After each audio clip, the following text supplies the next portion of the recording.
30 ans après avoir été élue Miss France, elle avait été la première Miss Guadeloupe et première femme noire à décrocher la grande couronne. Véronique de la Cruz s'est confiée sur sa nouvelle vie dans les colonnes de gala.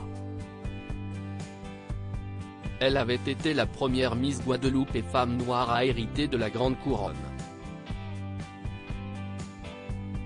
Le 27 décembre 1992, sur la scène du CNI de Paris La Défense, Véronique de la Cruz avait été élue Miss France. À l'époque, Geneviève de Fontenay était toujours présidente du comité et Jean-Pierre Foucault n'était pas encore l'animateur attitré du concours. Ce soir-là, c'est Julien Lepé qui avait animé les festivités. Et le moins que l'on puisse dire, c'est que la victoire de celle qui n'était alors âgée que de 18 ans avait été une véritable surprise. Elle, note de la rédaction, les autres candidates, me disaient, tu mérites d'être Miss France mais la France n'a jamais élu une black. Et puis, il y a eu un déclic dans ma tête, j'ai refusé la fatalité. Et j'ai gagné, se souvient-elle dans les colonnes du dernier numéro de gala. Mais si elle n'oubliera jamais rien de ce jour qui a changé sa vie, la reine de beauté mène désormais une existence discrète, bien loin des podiums et des concours de beauté.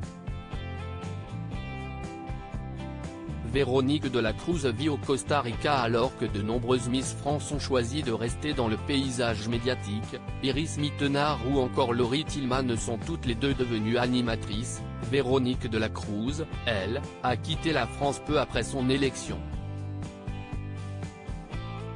D'abord pour Toronto, au Canada, avant de mettre les voiles pour le Costa Rica, où elle s'est installée il y a 15 ans. Une idée de mon ex-mari, explique celle qui est désormais divorcée et se décrit comme une célibatante.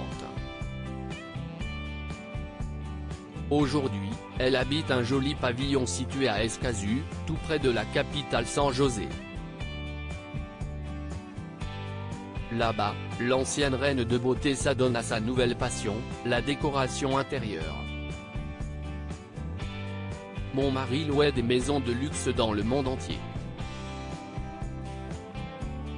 Ensemble on a réalisé des projets de construction à Toronto et en Jamaïque. Moi, j'ai une formation en sciences politiques mais j'ai toujours eu la passion du design, je conseillais les propriétaires sur leurs aménagements.